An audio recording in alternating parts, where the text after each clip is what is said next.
Back around again. Hi everyone, and welcome to the third episode of the Shuffle podcast. Today you have here Luha from Brazil. Hello. Olá, olá a todos. Hello everyone. So you are from Brazil. You also are a shuffler who has been in the movement for very long. So explain a little bit, how did you get into shuffling and why did you join this community?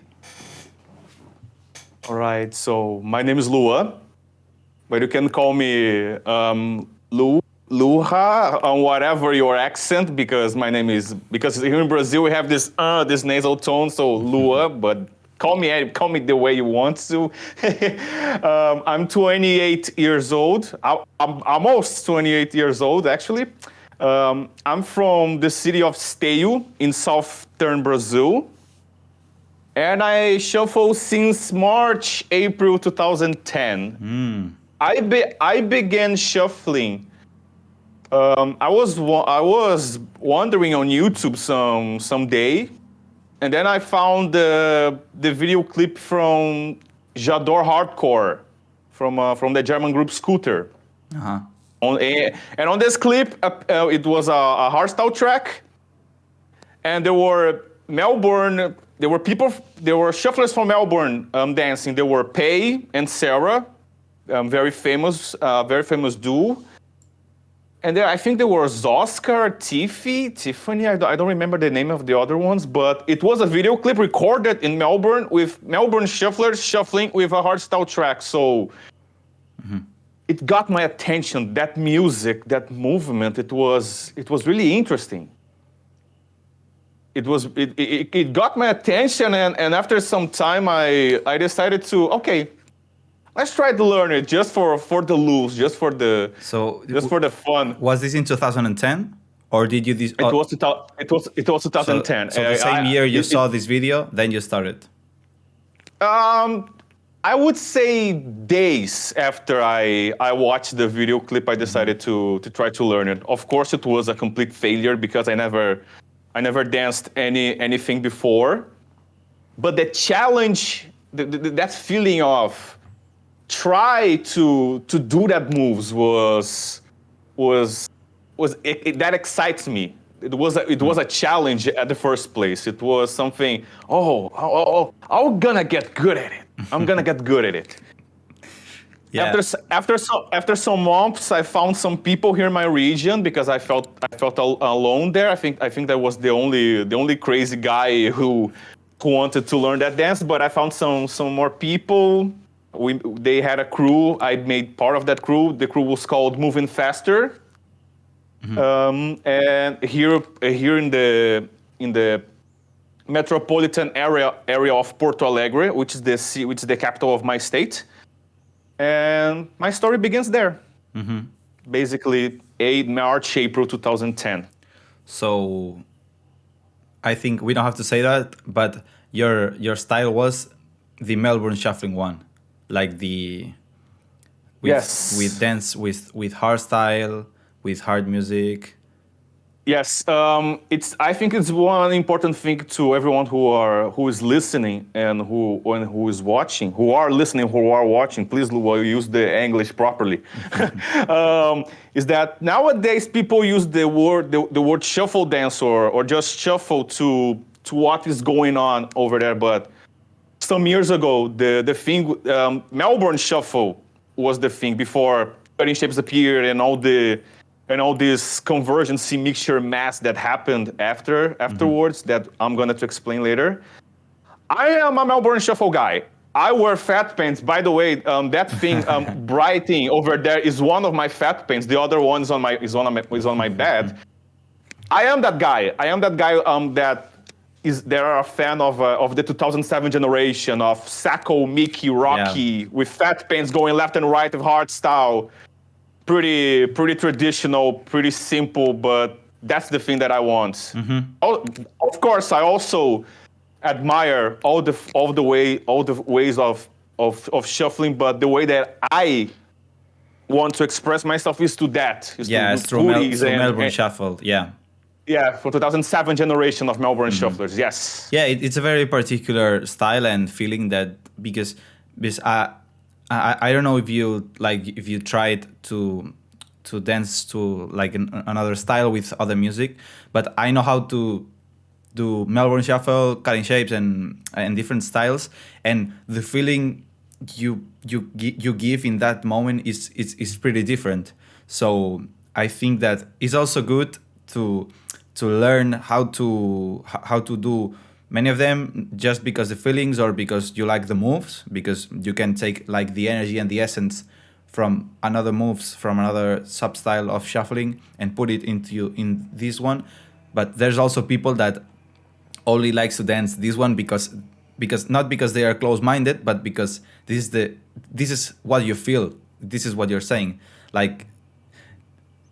And Yeah. Yeah. why has Oh, someone sorry. to come to you and say why do you dance just that, and because maybe you just like that and you feel comfortable with that and you're okay with it. So because there's now a lot of issues or problems of people saying um, from Melbourne shufflers telling shapers that they have to do there and the other and otherwise the same.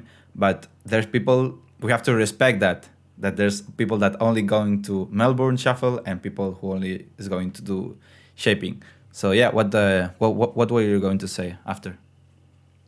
I think that it independently of the dance genre that someone practice, if it's an electronic dance, ballet, jazz, I don't know, popping, locking, contemporary, ballroom, whatever. Every person has its style. Every person has its personality, its choice. So yeah, it's about choice. Some people want to make some crazy combos and mixing styles, and some people want to stay in one direction, and it's okay. It's about choice. Yeah. Uh, if everyone is respecting each other and giving support to each other, that's fine. Just because someone do Yeah, there shouldn't a be any. thousand more tricks than another doesn't mean necessarily that that person is better or not. Maybe from a competition perspective, it is, but just to socialize it, it doesn't make it actual much sense Yeah. in my perspective. So it's all about choice, Yeah, it in the decisions. competition is seen everything, it starts to be a little bit like it's in our perspective like you said. And in shuffling is also a topic which, well, the people, at least if you're listening and you haven't gone to any competitions or I mean serious competition, not three people or four people dancing in the street and doing like little battles, like I don't take that as a form competition. So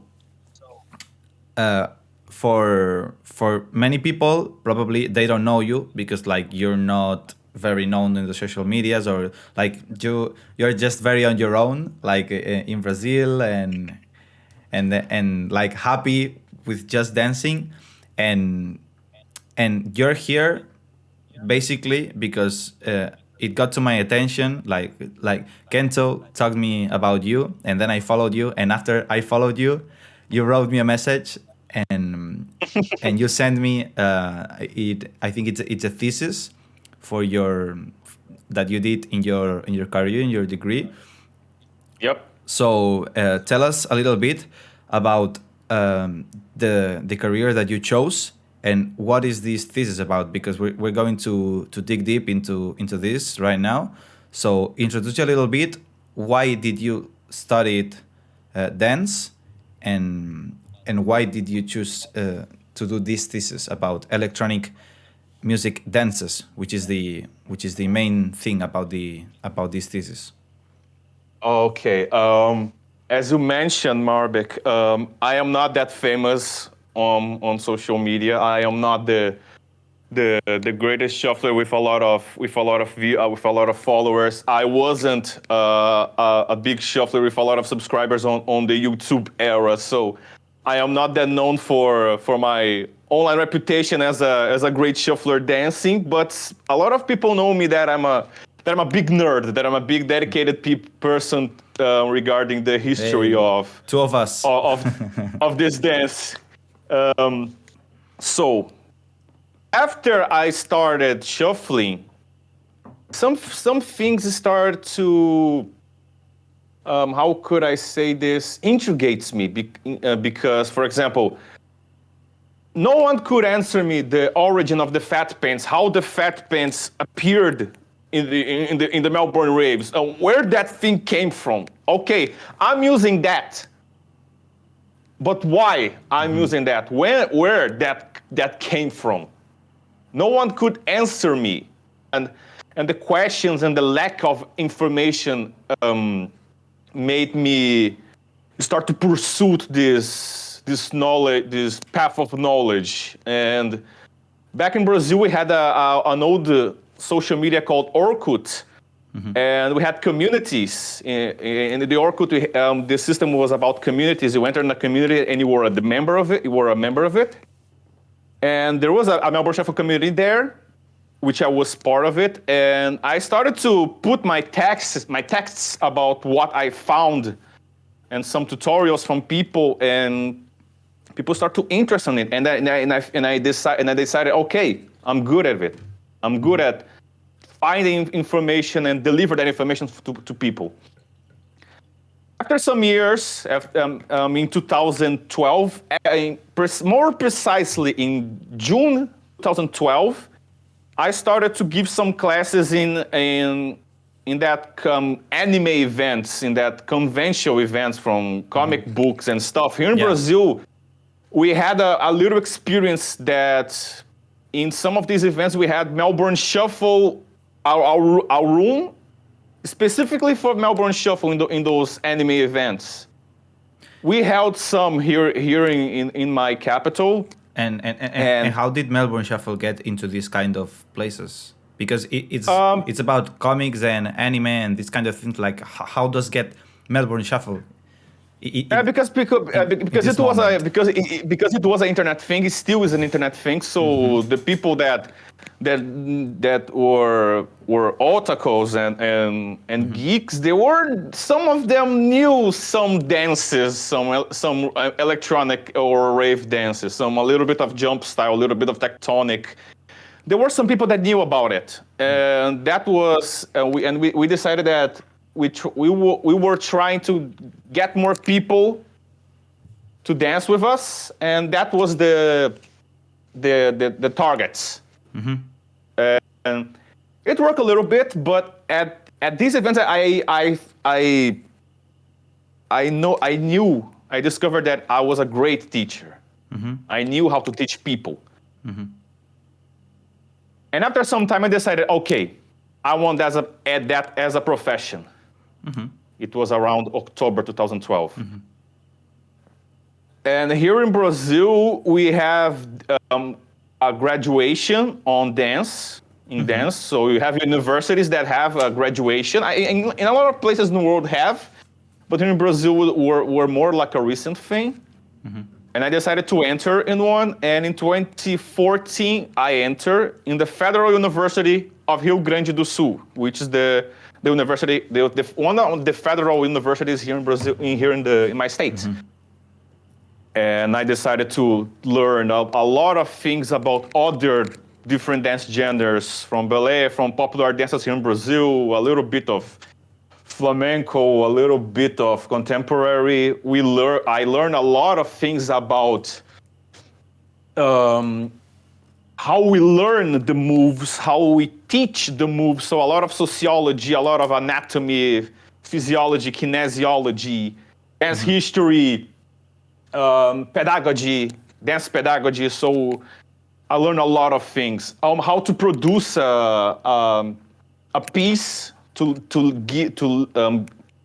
choreograph and you give and you leave and you go to a theater and show to people. So I learned a lot of things, but my focus was still learn more about the rave dances, about the electronic dances, because until this day, there are a huge gap about their histories of all the 20 rave dances that I found until this day. I won't give the names right now. I think maybe I'll give the names, but at my counts, I know about 20 with Melbourne Shuffle and Cutting Shapes, or just Shuffle if you want to combine them. We'll talk about that later. Being part of about that genre of dance. So, and as my TCC here in Brazil, we need to make a thesis, a final work to earn the diploma. And my thesis was about Cutting Shapes. It was about how the dance began in London in 2012 and how it evolved over the years on social media, how the movement changed, how the community changed. So that's what I did. Completely focus on that because I know how this dance works. I know how, because dances got popular. All these dances got popular. Yeah. And after some years, when the trend start to die, you start to lose information. You start to lose a lot of important videos. People don't care anymore about that. So Yeah, I knew that Cutting Shapes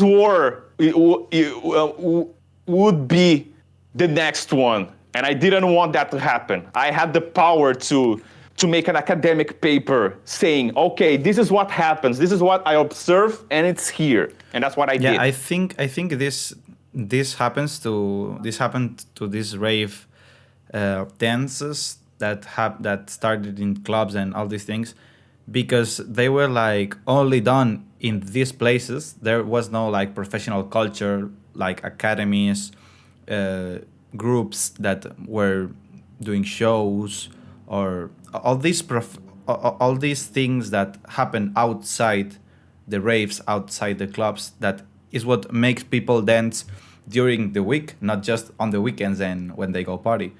So when the trend goes down, if you don't have all the other things that make people have some continuity in this style, they lose the interest because there's nothing.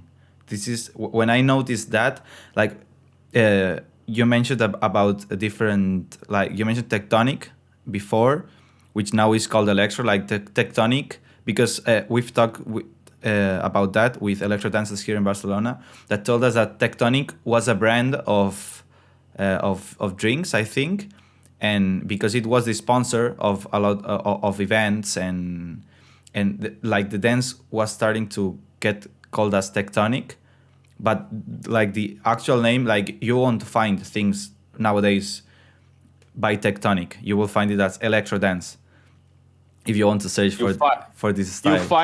You find as electro or danse electro in France. Yeah, because there's a big movement in France too. So what I was going to say is that in Barcelona, like there's not many electro dancers right now, and in the moment when shuffle, like the Cutting Shapes movement was in the highest moment, like in 2017, this year in Spain, there was a huge community. We were talking with them, and they were explaining us what happened to the electro dance, which is what you said, that when the trend ends, all the dancers go down, and there was huge competitions in Spain, hundreds and hundreds and hundreds of dancers all around the country, and in 1 year and 2 years, almost everyone's gone.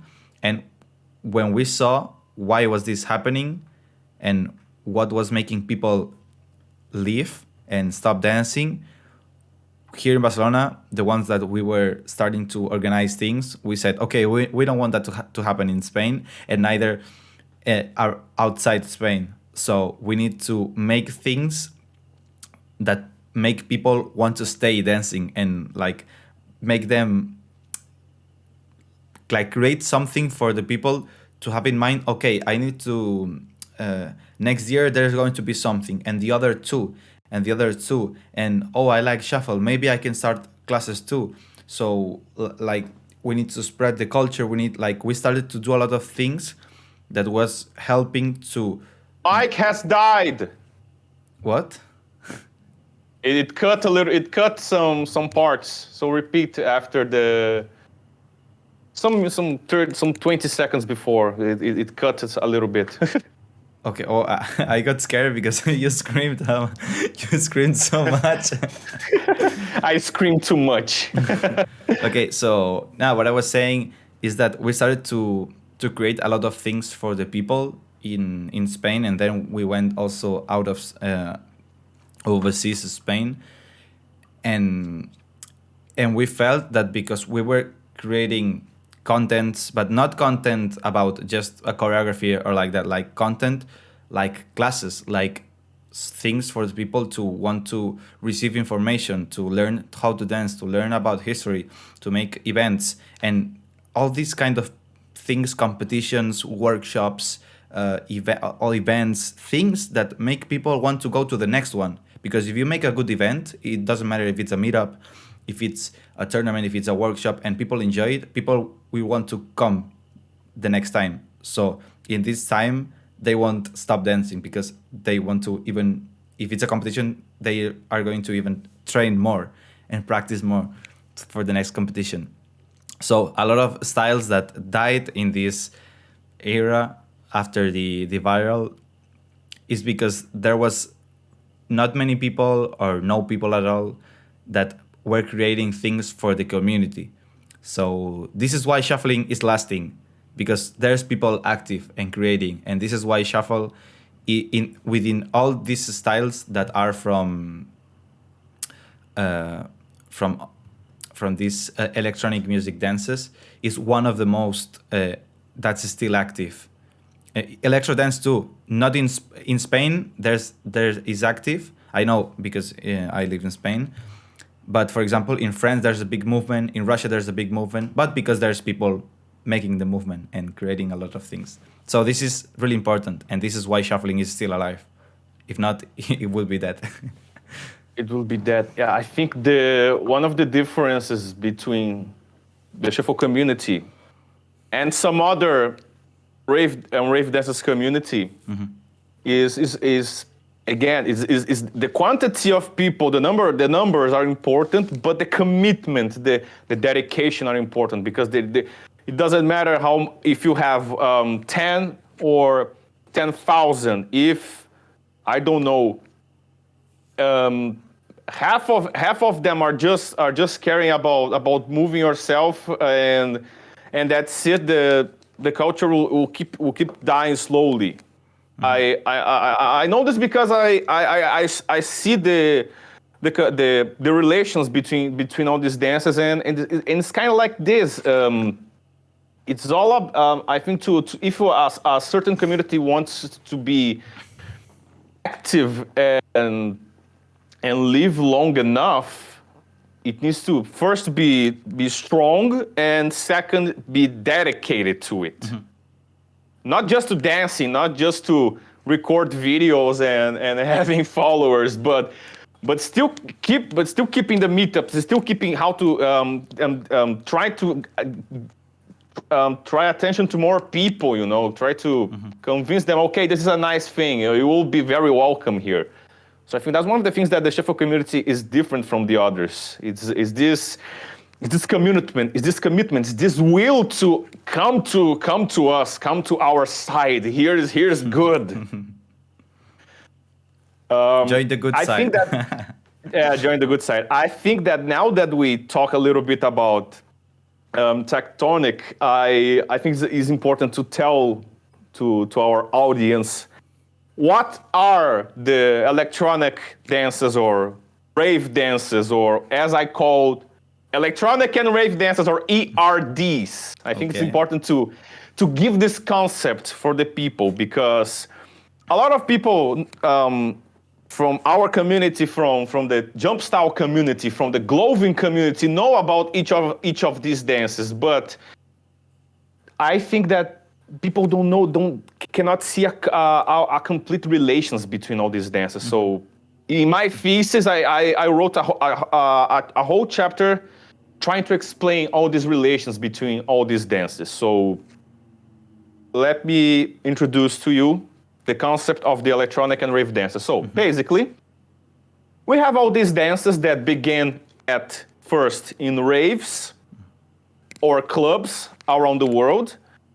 And once internet got famous, especially YouTube, this dance began to spread outside their communities.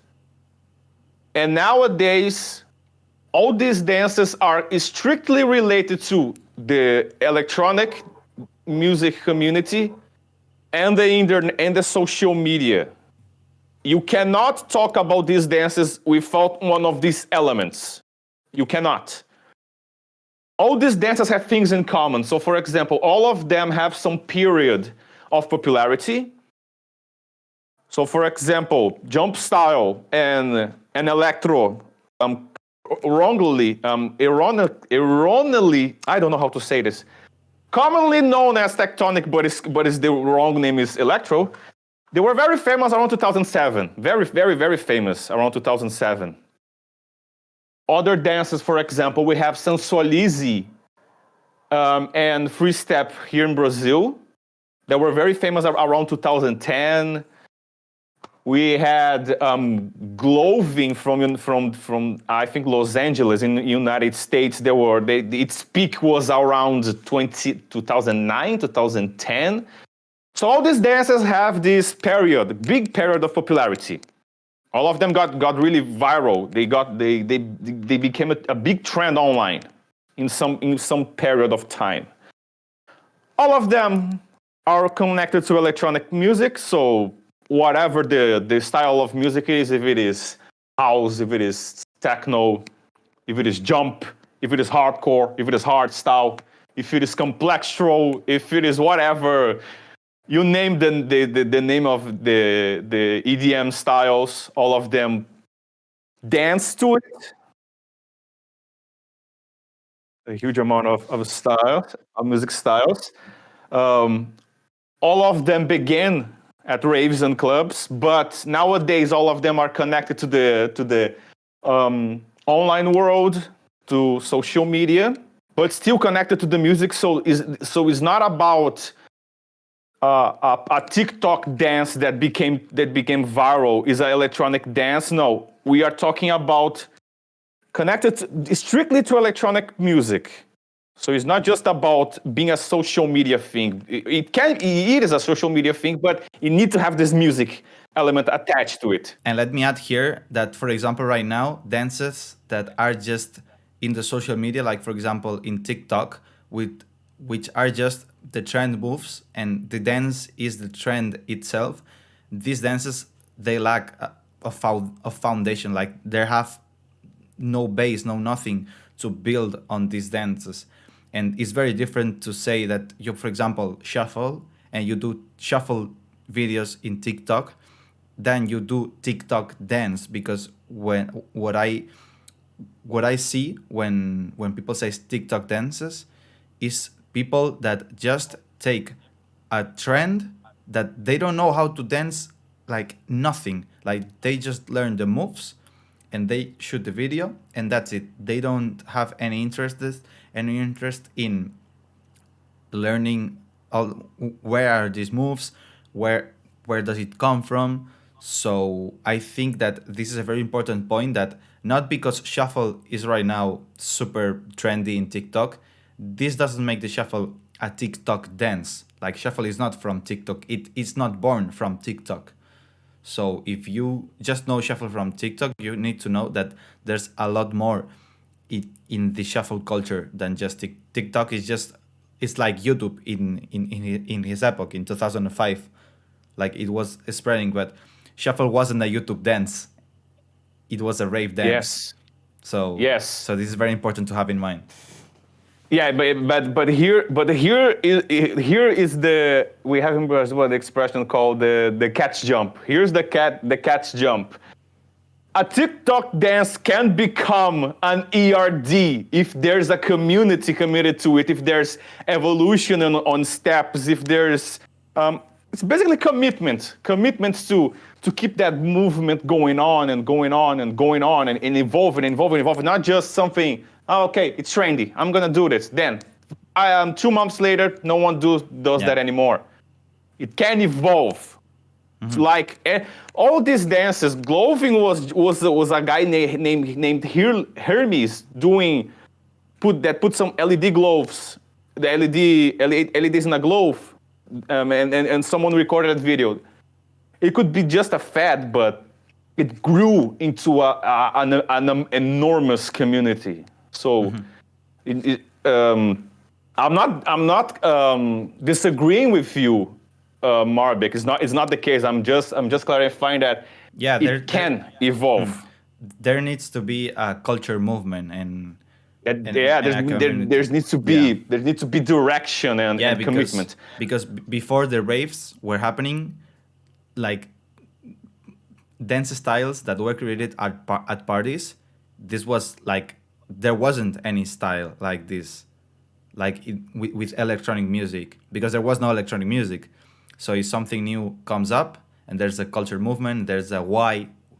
I think that the most important thing is that there has to be a why the dance started to be like this. There needs to be a characteristic that makes the style be like this. In this case, in shuffle, what differentiates us is the stomping, for example, because we do like this hard stepping. Because, for example, in hip hop, in house dance, they also have the running man, for example. But what makes us different and what makes this running man that we do different is the stomping. They don't stomp that hard. They don't have like this foundation of the stomping in all these steps. It's not that they don't stomp sometimes. It's that we stomp every step. Like this is our core thing in shuffling. And they don't give that much attention to the running man as we do. We emphasize it very much. The running man became the foundation, the basic move in Melbourne Shuffle after some years, but there's another discussion. Continuing about the concept of the ERDs, we have poor documentation, which means that a lot of these dances, there were dances at raves and clubs. People didn't care at that time that they need to record that for posterity. They were crazy on LSD and ecstasy. They didn't care about that. They didn't care about the acid house track that was pumping, and they want to do anything they want to. However, there were people that were recording that raves. There are videos of it as well. Their experience as well. And nowadays with internet, we can create information much more quicker than before, but we can also destroy it as quicker than that. And also information, not any information is good information. There are a lot of terrible information. There are a lot of awful information that people type from nothing, and then people start to copy that information from nowhere, throw on Wikipedia, and after some time that bad information turns into a true, which is not the case. I can tell you that I decided to study this dance in 2015. When it stopped to say, okay, there are too much things going on. Yeah. I will not focus myself only just on shuffling. And I discovered a lot of things. And if you type on Wikipedia some of this information, we won't find it. You maybe find at some blogs, but with terrible. Actually, Wikipedia is very poor, at least about shuffling, because it's the things that I've done researching, and man, it's super poor. And I think, in English is kind of. I think in English there is just like the Melbourne Shuffle page. Like there's not like a general shuffle page. I think it's just Melbourne Shuffle. Because I did search. Yeah, they're just Melbourne. They're just Melbourne Shuffle. Yeah. Yeah. So all these dancers suffer from having terrible information among the people who are dancing it. And by the way, I need to point something. Not everyone should not know everything about what they are dancing. No, well, it's super. It's very difficult. But some people must know everything if they want to preserve something. Like me, like you, Marbiik, like some more people elsewhere. So you are not obligated to know every little detail about what you're No, doing. I But some people must. Some people must. I told that in the first podcast that not everyone should know everything, all the years, like specifically all the little movements that happened throughout all these years. But if you want to teach it, you need to know it. If you want to, if you're starting to make classes and you want to teach the culture properly, you should, and you should do your research and find your information. And Yep. in the second podcast, also Lost Boy said something like really similar to what you said. That he said that many people and maybe an OG from shuffling comes you and tells you something, but you need to listen, but you need to then go do some research and see what is true about what he said. It's not that OGs are liars, but maybe like OGs and OGs is not only just an OG thing, but maybe the people who is telling you that they were told that and they didn't do the research. So maybe it's a chain thing, like one says to one and one says to the other and the other to another one, and maybe it's a chain of people explaining the history and the culture that maybe is wrong, because nowadays there's a lot of culture that a lot of things have been said and a lot of things are very very very wrong, and this podcast is to help a little bit on clear a little bit of history and culture. Let's go. So Let's go. let's jump to the in your thesis. My thesis. I saw. Let's talk about our style in specific. I saw that you separated Melbourne Shuffle and cutting shapes, telling that Melbourne Shuffle is a movement that started like in the raves of Melbourne in the 90s, and then cutting shapes originated in the clubs of London.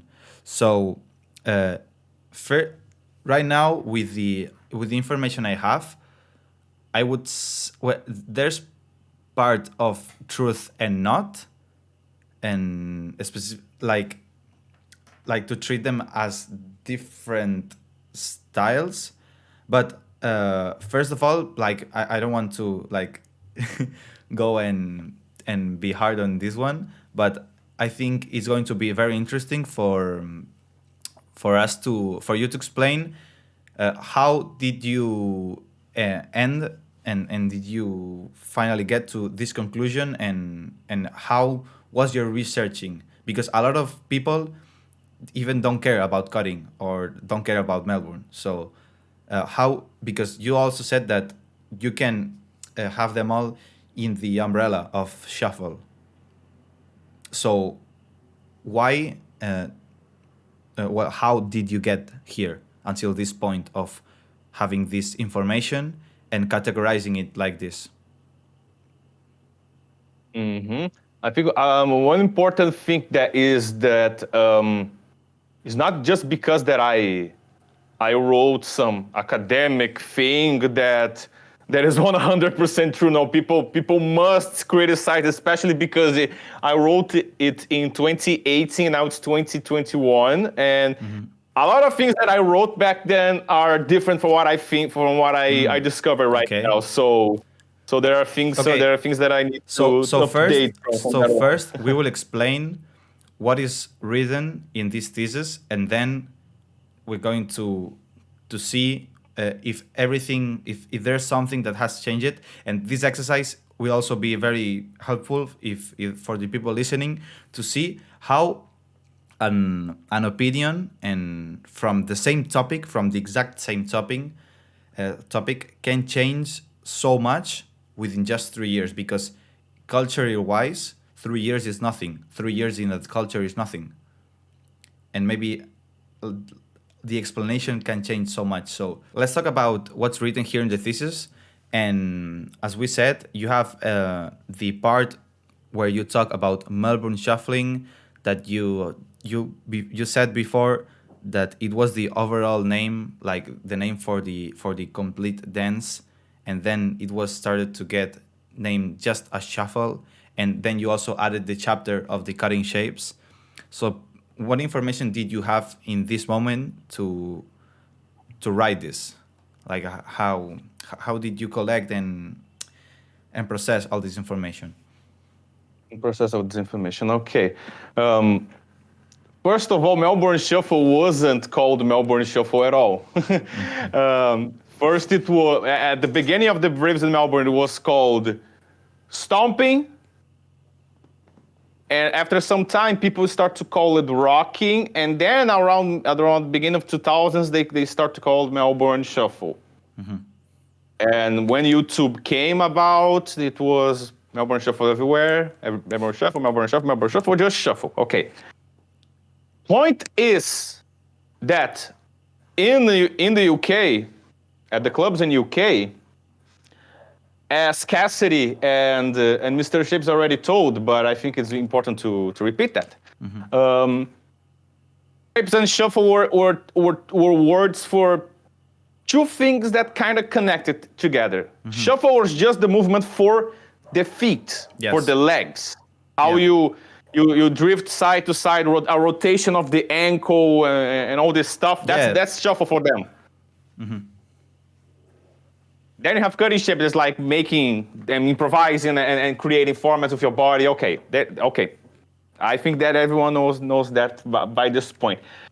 The point is that once cutting shapes began to call Shuffle as well, people start to kind of get confused online. Okay, but this is Shuffle, but we have this Shuffle thing that from the past. What's going on? So what happens? I wrote that it was a convergency. Just for the fact that the UK people use the word shuffle as referring to how they dance with the feet, and it got popular together with the cutting shapes term. When it got popular online, and they see they use Melbourne Shuffle as well, some people decided to mix the things together, and there were people that were making compilations with videos from the UK cutting shapes and Melbourne Shuffle, and just call it Shuffle Dance at the compilation, for example. So that's happened, the convergency. Was just because this mess regarding the shuffle names that the UK people made it. So I believe that if the UK people just use cutting shapes for everything, the things will be splitted. But since they use shuffle as well, it got combined. I think, well, in the research that I've made, I think that cutting shapes, it was just a terminology. Like they were saying it referring to, like as you said, like the shapes that they were doing with the arms, but actually, and I've seen like the thing that it got everyone confusing and made people go crazy about this is that they started to call the crossed steps cutting shapes when it was just shuffling. So if we had the culture and the names respected at its 100%, cutting shapes style, us talking about steps like footsteps, it doesn't make any sense. Like there shouldn't be a style talking to the feet called cutting shapes. It should be just referring to what you do with the arms. But there was a lot of people, but because they were shuffling and then doing the shaping, which was the thing with the arms, then Cassidy told that people, because in London they were dancing shuffle their way in their own with house music, because the music is different, it makes people dance different.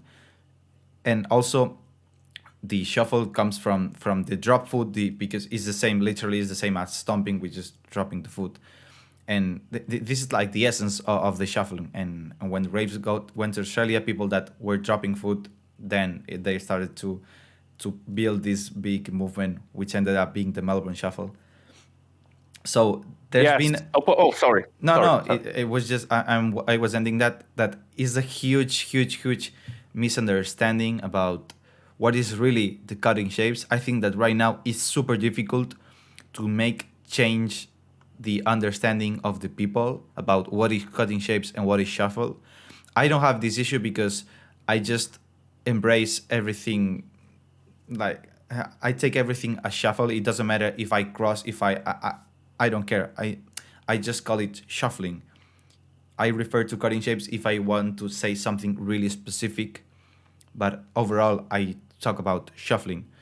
So I wouldn't recommend for people to close really much on these specific terminologies because you can be putting yourself barriers, and it's a really difficult topic. Like there's not something that you can say and make everyone understand everything. Like there's a lot of things that have yet that yet need to be talked about. So yeah, it was a huge misunderstanding about the Yeah, people. it is a huge mess. And after I finished my thesis, now actually, just recently, just like 2 months, 3 months ago, I had contact. Me and some other guys, I'll talk about that later, had contact with an English dude called Stefan. I forgot his name. Sorry, Stefan, if you're watching or listening to it, I Well, forgot your name. Stefan. And yeah, Stefan, but I forgot his surname. Sorry, Stefan. I don't remember your surname. I don't want to open the Facebook right now. Stefan will be fine. Stefan will be fine. Stefan, the original raver. Stefan, original raver, Okay. From his Facebook page. Okay, he's a UK raver back in the 80s, 90s, Very interesting. and he made a compilation of a lot of footage from people dancing in the UK raves. You cannot point the difference between Melbourne Shuffle and cutting shapes from that videos. You simply cannot. I want to Seriously, see that video. Send it to me, please, after the podcast. Links will be in description, or Okay. or I don't know where, or I don't know on This the link is in the Spotify. description. I don't know how it works on Spotify. Anyway, but he made an amazing compilation with a lot of videos. And there were people, and there were some crazy bastards there. There were, if they put fat pants, they would be hardstyle shufflers, but back in the 90s. Yeah. It's unbelievable. And that makes me believe most of it, that shuffle now is, you could consider as one thing because it happened back in the 80s UK raves. Yeah. That gave inspiration to Melbourne Shuffle, and it went to a different direction, and cutting shapes many years later turned into a different direction. But they converged again. They get together, slip, and go then together.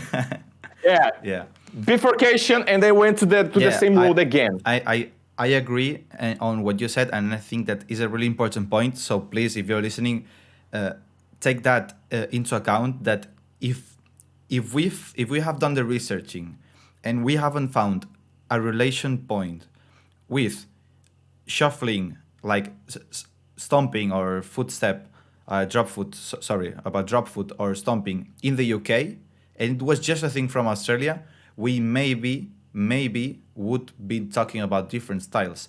But since there's this point that they were dancing in the UK, I will also link a video about a guy dancing outside the Sunrise Festival, which was a huge rave in the UK back in the 80s, and it was dancing like what we know today as cutting shapes, and he was doing like no arms. But if you see this video today, you say this is cutting shapes. But in the 80s, there was no cutting shapes. Like there was no, like this term cutting shapes, it comes later with the arm movement, and in London, what Mr. Shapes started in London. So when I saw this video, Chuflis showed me this video. He's from Barcelona too. He's done a lot of research. So shout out to Chuflis too. I was like, my face was like, what is this? Like, this is, was this happening before Melbourne Shuffle? Like, cutting shapes, it looks like something like really new, but it's actually not. It was just It the way of isn't. shuffling that they had in the UK, in London. So when I discovered that, I was going crazy. I was going Mind crazy. blow. Poof. Yeah, mind blowing. Oh, but there's a very important thing to mention about that. It's not just because that we discover more of this footage from the UK raves, or as Stefan called it, UK rave step or UK rave stepping. So we could consider that as the very first electronic and rave dance, because it happened very on the raves. Yeah, in the very At the, first ver- at the, raves. at the very first raves. It does not, I would say, cancel the whole history of both Melbourne Shuffle and Cutting Shapes No. separately, because their histories are different. The movements are pretty much the same today. Yeah. Some years ago they were very different, but their histories are still very, very different. The raves in Melbourne, at the beginning they were one thing. At the late 90s, early 2000s, they changed to a more trancey thing. The Fat Pants appeared. Yeah. 2007, the 2007 came, the 2007 generation appeared, the Malaysian people appeared, the Melbourne rockers appeared. Then it spread around the Yeah. world. Brazilian mass, Russian style, Cali style. Yeah. Everyone. There are still different things. Malaysia style. Also, Everyone. Let's go. I'll join in.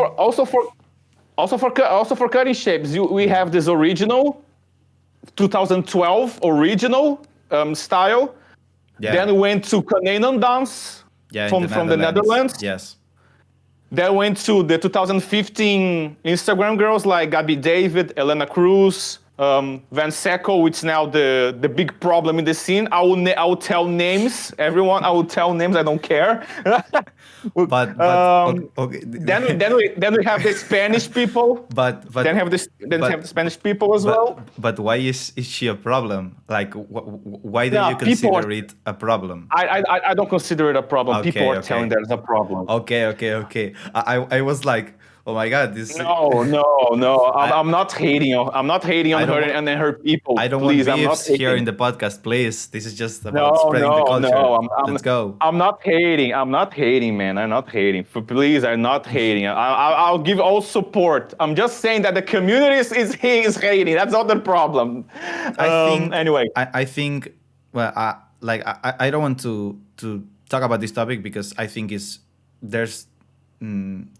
we shouldn't be like giving time to these people, but people that hate, they don't see the other side of why is people doing these things, because as I said, like people like Van Secco or Mark Tor or Guerrero who had always a very big follower base and they've reached a lot of people because they have reached a lot of people.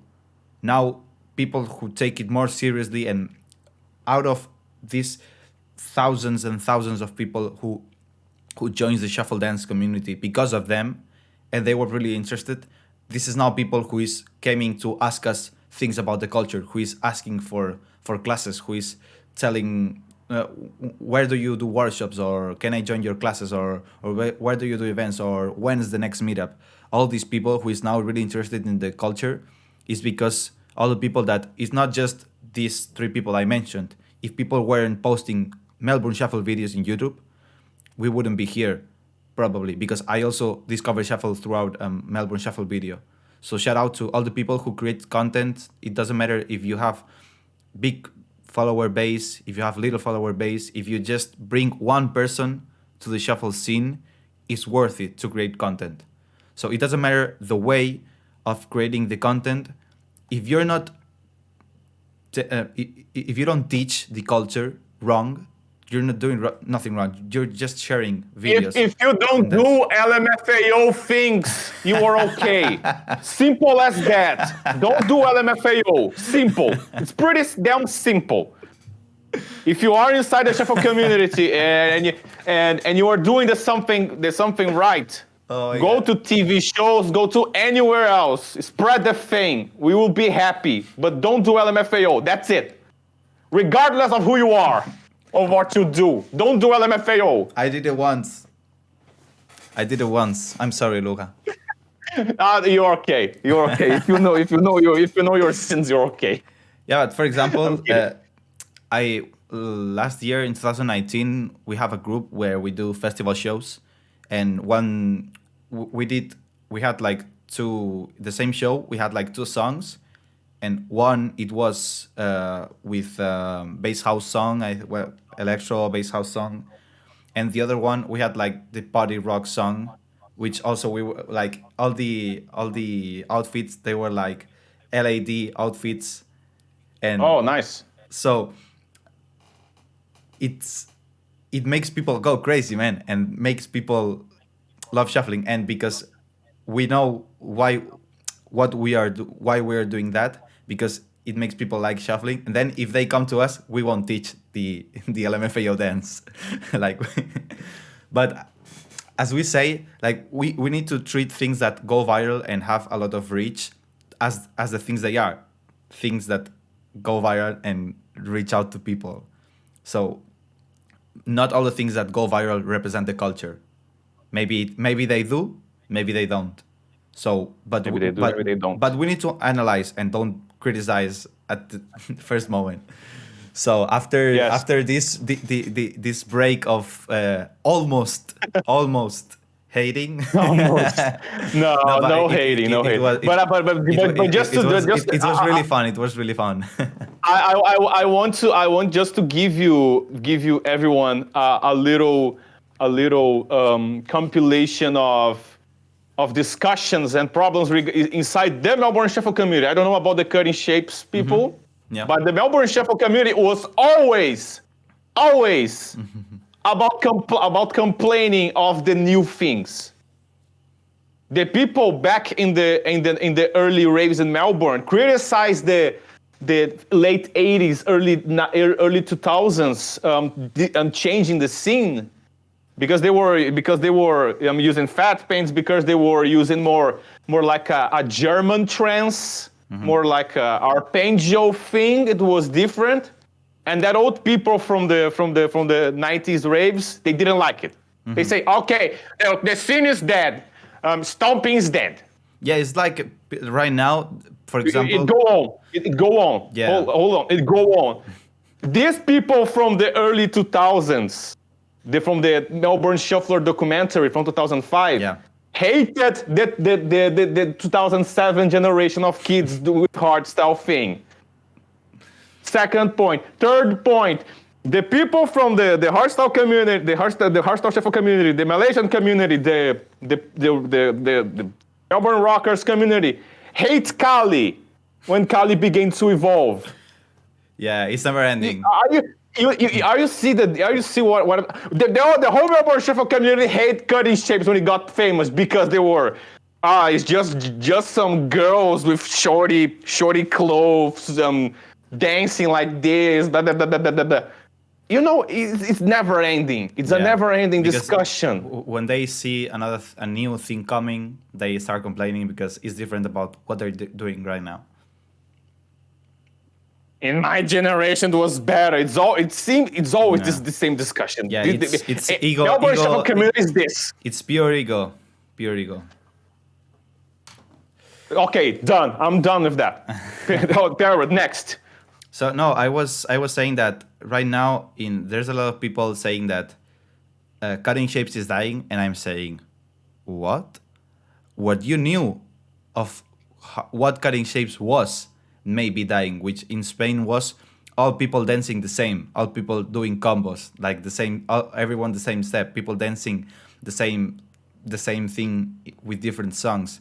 You sing like clones everywhere because they were learning things mechanically, and now people is starting to understand the dance and get their own personal style. Do you call that dying? It's doing the opposite. It's like it's renewing.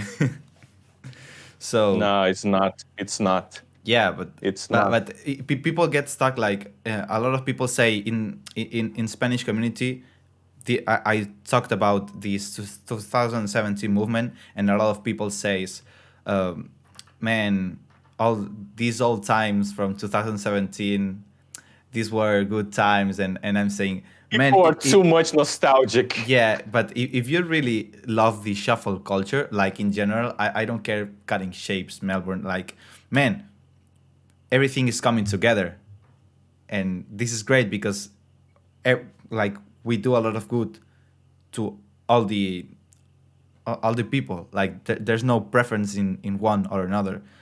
So if you really like the culture, you like culture is taking the best path possible right now, professionally wise. And what we had before, yeah, it can be very nostalgic. Nostalgia will always make you wonder and wanting to go back to these times. But things are getting better and better and better and better, and there's a lot of people working, not just me and people in Spain. There's also people in Russia. There's a lot of movement in Russia, a lot of people teaching. There's big movement in Europe countries too, because American I think that, for example, American community don't know much about uh, European countries or Asia or Russia maybe, at least the people I talked with. And there's a lot of countries getting starting to get a big community. The Netherlands, the UK, now they're active again. There's also big community in Italy, in also France. I have people in that I see that is making movement, and there's a lot of people. And also in Russia, I've mentioned it, and in India, there's a big movement. I have people in India who is India? yeah, there's I didn't know about that. yeah, there's a lot of. I follow a guy who is called Niraj, who gives classes there, and I saw a video of him doing a workshop, and maybe it was like 60, 70 people in the workshop.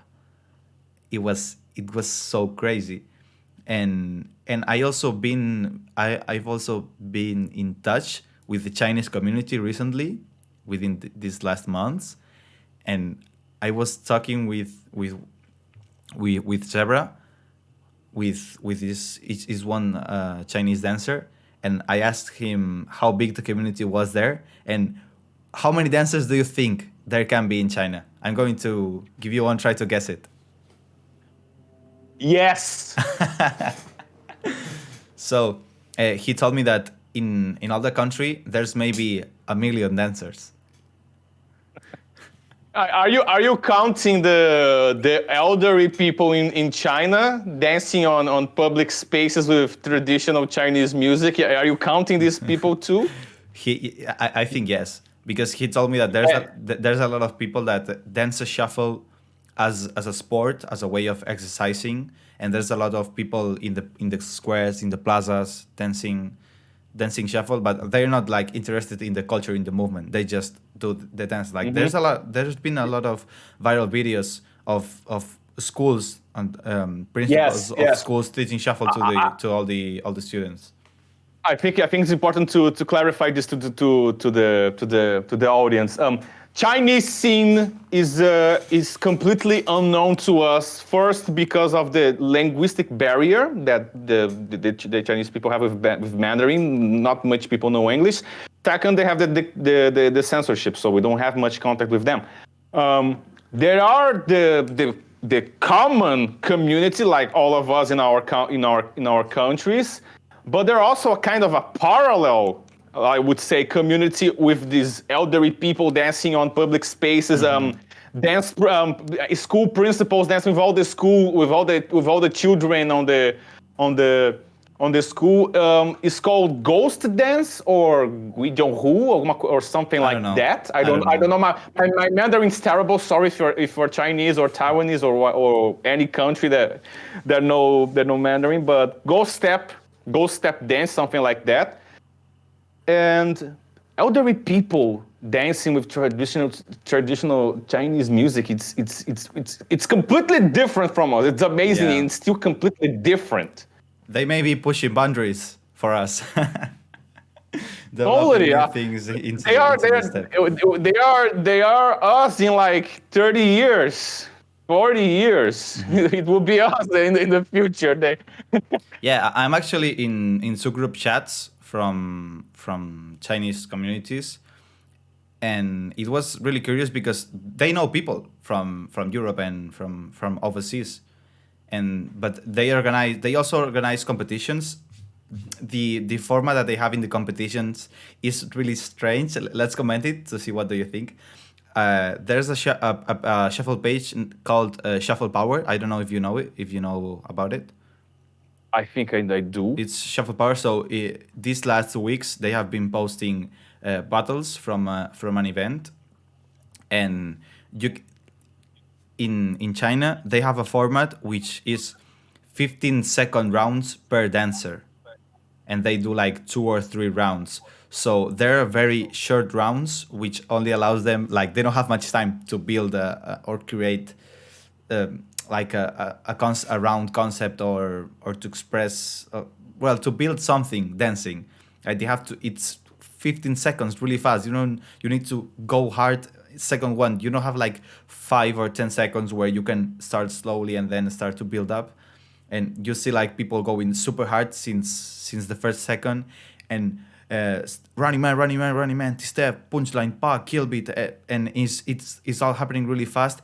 And they do just 32 beats. I think 15 seconds in electronic music is 32 beats, and Depends the yeah, BPM. it depends the BPM, but it's 32 beats more or less, because and then they say 3, 2, 1, and the other comes in and pa, running man, punchline and big spin and this is like, when I saw that, I was like shocked because everything was happening so fast. I don't know if you saw if you have seen any shuffle battles, at least in Spain, and with the Shuffle Showcase team.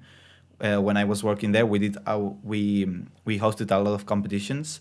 So I don't know if you know about the battling format, or what do you think about this particular format, which would use Chinese dancers right now. I don't follow too much about competitions or battles, simply because I don't think that the community are organized enough and prepared enough to actually judge properly the people that are dancing. But I don't. I honestly didn't watch much videos of you, the Spanish community. I don't know about this, but the Chinese people, the Chinese community are very much influenced by the Russian community. Yes. And the Russian community were very, very aggressive. Like, is Yeah. this 15 seconds one, 15 seconds other, then again, Yeah. then again. I went to a competition in Moscow in 2019, and rounds were 30 seconds. It's a little bit longer, but anyways, it for me it was a little bit short. Like, we took the format here from other styles or dance battles like hip hopping, breaking, popping, and when we wanted to start hosting competitions, we were saying, okay, what's the format? Like, what's the most good format for dancers to dance and be judged? And we were seeing that this is like the most common and the most practical format. So we started to use that. And then when I participated in Russia, it was pretty short to me, at least, like, because I was forced to do a lot of things in a short period of time, instead of trying to dance and build something and creating something. I can't imagine dancing just 15 seconds. I would probably die in in trying to do 3 punchlines in 15 seconds. I don't know. So about what you said, that I think is a really interesting topic about the judging competition. We were super careful choosing the judges because, as you know and as I know, it's really difficult to have someone who can judge properly all the dancers that can show up to a competition, having in mind that they can do cutting shapes and they can do Melbourne, like treating them as different sub styles within the shuffle umbrella. If if if there's someone who just want to have a cutting shapes event, make a cutting shapes event, not a shuffle event. If you just want Melbourne, just do a Melbourne, like specify that you just want Melbourne in this event. Then you can properly have have this criteria. But if it's shuffle competition, like general shuffle, then you need to have judges who can be able to judge the shapes. Like imagine a battle from cutting shapes versus Melbourne shuffle. For many people, this is a situation they don't want to be in. And here I want to talk is what points, what aspects will you as a judge evaluate? I can tell you that. Um, okay, talk that since that you organize some competition. So when this is not something that I've invented or people who are judges is the inventor of nothing in shuffling. But before starting the competitions, we were talking and getting information about how can a judge this, like is there a pattern or something.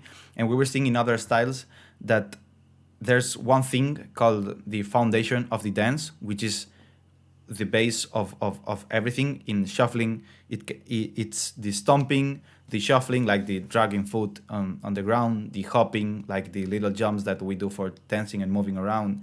And as the steps, we have the running man, the T steps, we have Charleston. Then we also have slides, we have spins, we have the tempos, we have like the normal tempo, which we do 2 movements for going to the beat. Then we have the double tempo or even triplets in genres like sidetrans and so on. So all these things I said for me are like very foundation in shuffling. Like they're like core things that many almost all the dancers were doing like in the beginnings. So this is where everything starts to build up. So having this in mind, you need to know all that foundation. If you don't know the foundation properly, first of all, you wouldn't be judging because you don't know if one people has a good foundation of the shuffle overall and or not a good or a bad foundation. So taking this as a starting point, then you can start to add layers like musicality, like the groove, like the punchlines, like the concepts, like it can be heights, it can be the use of hands, for example, in shuffle that we don't like. There's no hand step, but how do you use your hands? So you can start seeing, for example, okay, how is he dancing? Is he doing like the running man's? Does it clean? He does bad. Is he on tempo? Is he off tempo? Is he when he transitions from one step to another? Is he doing it properly? Is he having some trouble? So would be basic things that you can watch to see if the dancer has a good foundation. And then, for example, when he changes like the tempos, or he changes and hits some musicality with some footwork or with another parts of the body, here you can start to see that a dancer has good foundation, and then he can also hit musicality, and maybe then he can be super groovy, which is the groove is like, for example, when the stomp is just the movement of the feet to the ground. But for example, in shuffle we have the groove, which is like the bounce. Like in Melbourne, for example, they do it like a lot of like waving also, or in Malaysian it's more characteristic, I think, from Malaysian, like the wave one.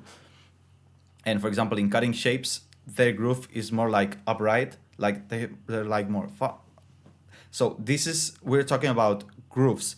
So there's like I could be hours here talking about things that you can take into account. Like there's not, I think you don't need to know everything of everything to be a judge, but you need to have a really good knowledge about shuffling foundation and how can you improve shuffling and start to do different things and improve steps so you can judge in the moment. Like you can see how complex is to achieve doing one thing with shuffling against another thing. So you, for example, for me, a straight running man, a well done straight running man, is the same than a step that you're crossing, like the base, like the cutting shape is basic. For me, as a judge, if they do this step properly, the same way, and well done, well executed, there's no one better than the other because it's well done, both of them.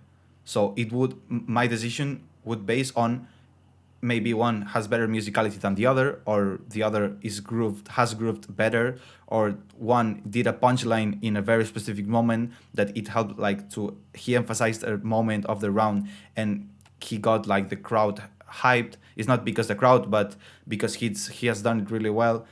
Like it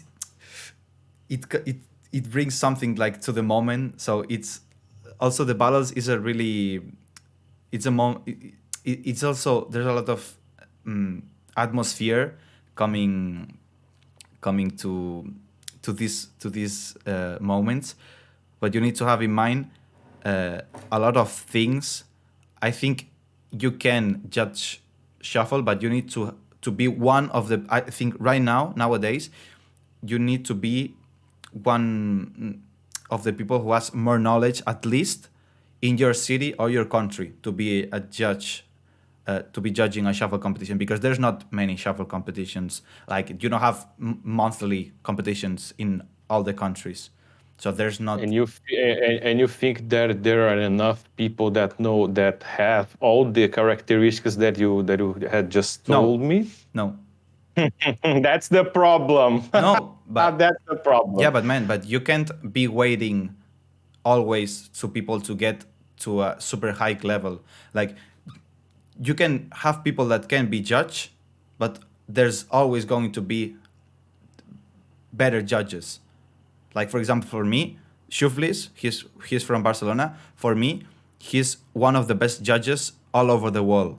Like he can judge any shuffle battle, and he will understand everything because he has a lot of knowledge, and he has a lot of judging experience in battle, and he's a really good judge, but also because he judged a lot of times, and along the way, the more he judged, the more experience he was getting, and the more things he can catch in the moment. It's same than teaching. When you start teaching, you're not the best teacher, but if you start teaching when you know, when you don't know maybe a lot, but you can teach some things, you start teaching along the way of your teaching career, you'll end up being a great teacher and maybe one of the best teachers if you're a good teacher and you research information. So I think it's like this way. If for a top competition, you can't have anyone being the judge. You need very specific people who are maybe one of the best. For example, in 2020, we had scheduled. Well, the event was going to happen, but the pandemic made us cancel. We were having like a really big tournament, and people coming from all over the world to the competition. And we had as judges Shuflis, Boombox, and Rebel Industry, which are for us three people that have a lot of knowledge and can judge properly a competition like this. And people going there to dance, there were a lot of very really good dancers going there, but also the judges were good enough to judge this competition. So you can't put the first dancer that you cross in the street to this, but like you need to know for selecting the judges. You also need to know to have the knowledge so you can see if they have it or not, or how they judge. It's for the people who has never seen battles. This is maybe a little bit strange for them because how do I know if they know and all these kind of things.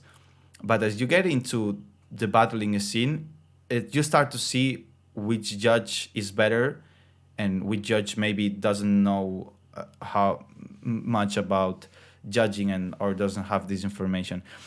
Battling worldwide is going to arrive in your place, in your countries, I suppose in Brazil, in the States, everywhere.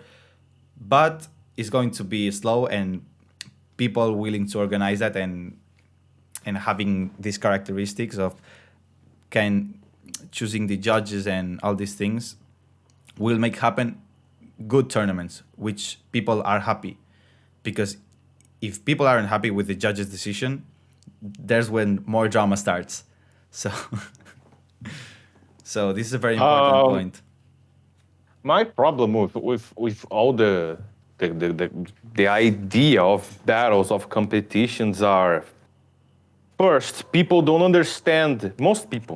understand that when you submit to a battle, to a competition, whatever you want to call it, you are submit to what the judge are think, to that specific moment, not to your whole shuffle lifetime. Yeah.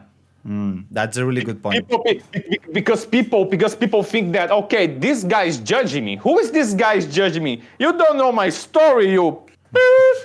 That's the point, you know. People take personally the things. Yeah.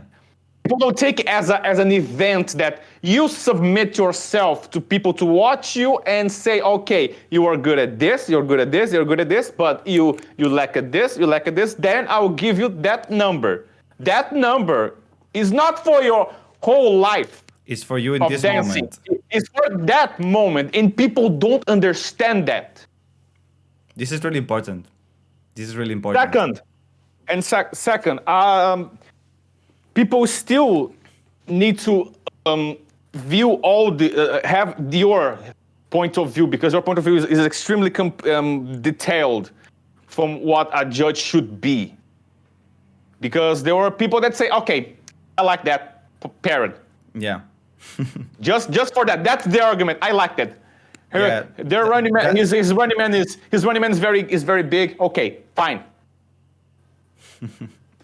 Third point, and I will make a comparison with another rave dance, which is free step from Brazil. Okay.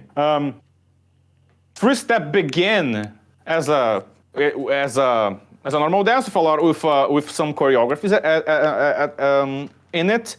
But quickly it became happened a lot of competitions in Brazil in 2010. After some point, people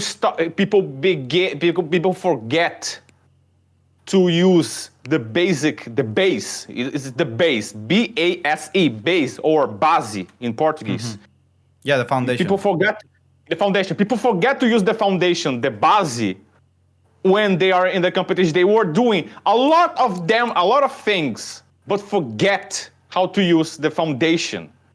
You cannot put the spices as the whole recipe of your cake. You still need your eggs, you still need your flour, you still need your sugar, your water, your ferment. You still need your basic structure. Then you add the flavors for those who may like the flavors. Yeah. You won't add, your cake will not be made just with cherry, with chantilly, with cinnamon. Are you understanding my point? Yeah, I am. Because it won't make sense to go to a competition and see people doing a whole lot of things, a whole lot of combos, but like 5 seconds of running man. 2 T-shuffle, 2. That's the problem, you know. That's the problem that I watched especially in the Russian scene. I'm not just saying that their competitions are bad. That's not the point. But I saw a lot of people, a lot of shufflers that were doing all these combos, but very few basic things. You're talking about nowadays competitions. No, some in 2013, 14. Okay, we're talking about old competitions. No, I'm talking about old. I'm not talking about new, because I don't follow the competition. The competitions. I do follow the ones happening right now in Russia. So that's my point. I think that competitions is an important thing for the dance to grow, but all these aspects need to evolve, and also people cannot dance just for competition, because that's what happened in free step here in Brazil. Yeah, it gets In a very lot, in toxic. many years, people just learn new combos, just learn new moves, just for the competition. They don't actually dance for the fun, dance For enjoying for the the sake moment. of Yeah. dancing, for the joy. They were enjoying just to um, be Yeah. the winner and have the subscribers on YouTube. That's their point of view. So I don't know. Yeah. They It's were just without it became a sport, recognition. not a dance. It became a sport. Yeah. So actually, what happened here in Spain, because I was one of the pioneers of starting to organize the competitions. I didn't organize the first one, but I was like in the for the next ones, and it was really important. It was a very important moment, because in this moment when more or less big competition happened, we still had in Spain a lot of people dancing with combos, as you said, but they were like cutting shapes combos. I don't know why in Spain people were learning cutting shapes with combos, because there was combo tutorials in YouTube and Instagram and also on there. That's why. But I don't know why people was just with the combos. Like, as you said, people were just worried about learning a new combo or doing this combo I like, or I like the combo from this one, I'm going to copy and do it myself. So when competitions started to happen, people that was just doing combos, they were going nowhere in the competitions. But because the people that was training and was practicing to go in the moment, improvise, take the song, feel it, like you were seeing the dancers and you were seeing them like, this is dancing. Like the other guy is moving. The other one is dancing.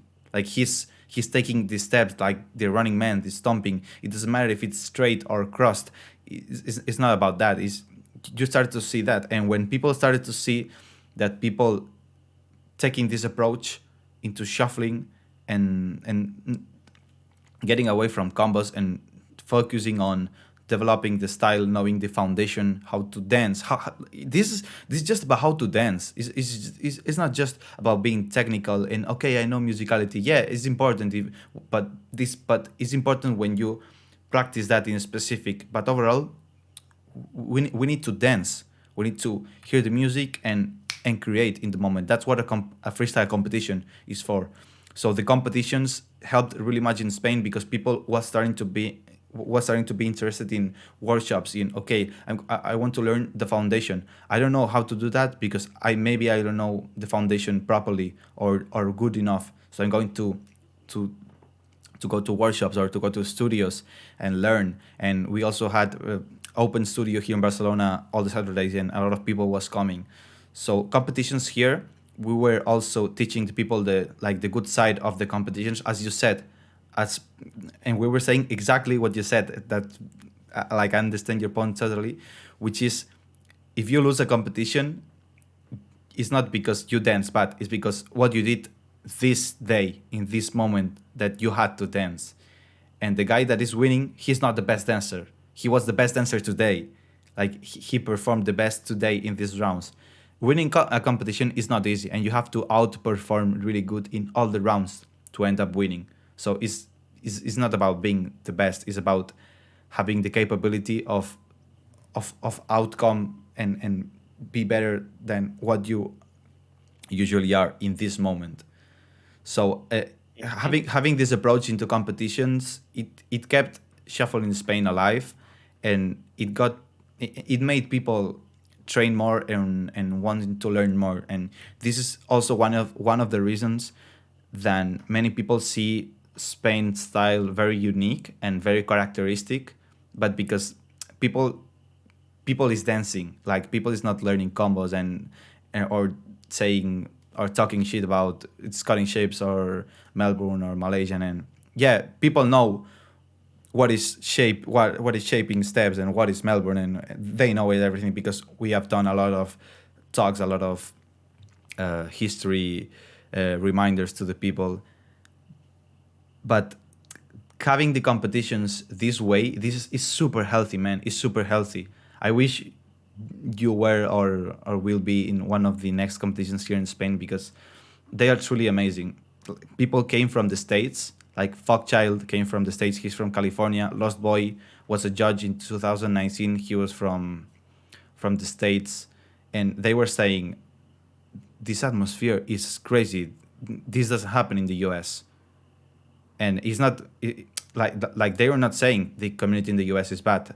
It's different, but because the atmosphere that we build with the essence of we have to dance, we have to enjoy. If you lose, it's okay. It's not that you're a bad dancer, but this is to enjoy and to make the culture and the community evolve, because this is what was making. It wasn't about just the competition. Yeah, the competition is important because it's what people is going to see and to participate. But aside from that, people were losing. Only one is winning.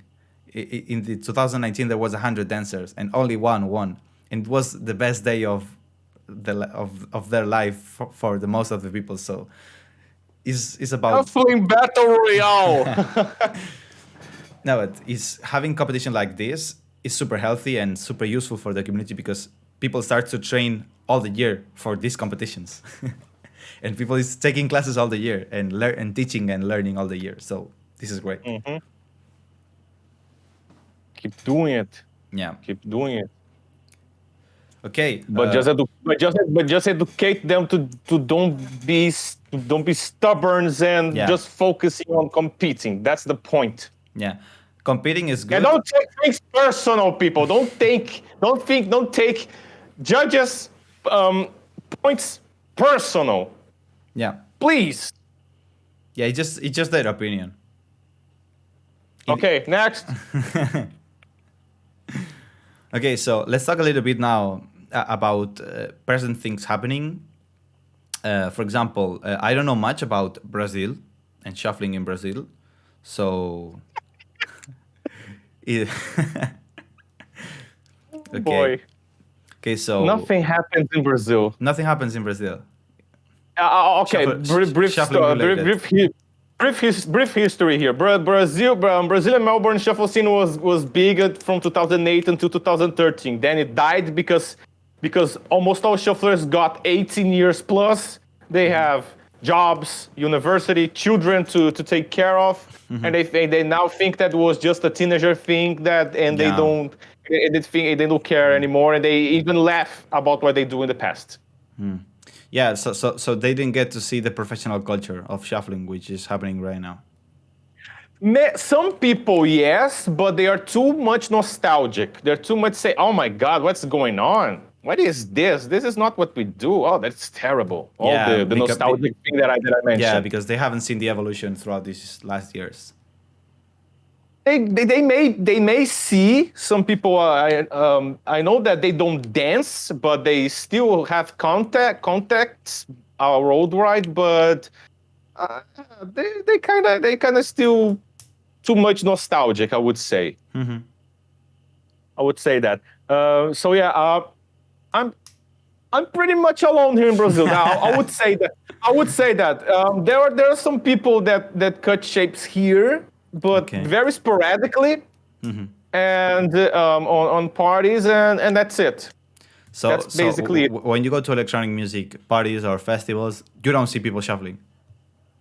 You see, but they learned some moves. They watched some video from Seco, for example, and they say, okay, I like this girl. I will learn the move from this girl. And that's it. There isn't a community. They are just random people they going just learn to random the moves parties and dance.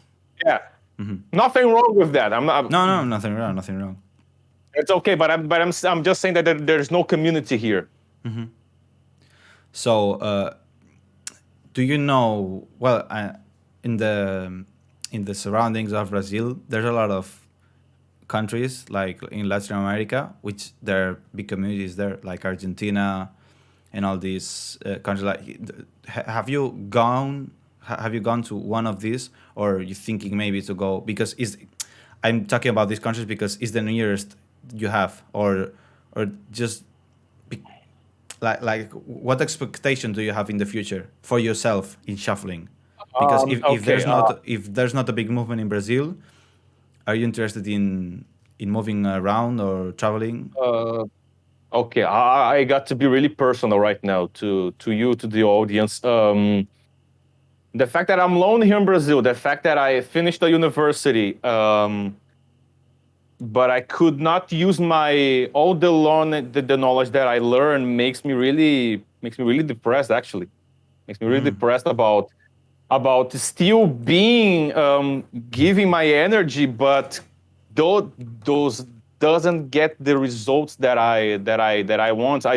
My deep honest dream is to go to Los Angeles and to visit FTS Studio. I watched their video since I don't know 2014. I say, man, I would love to one day visit these guys.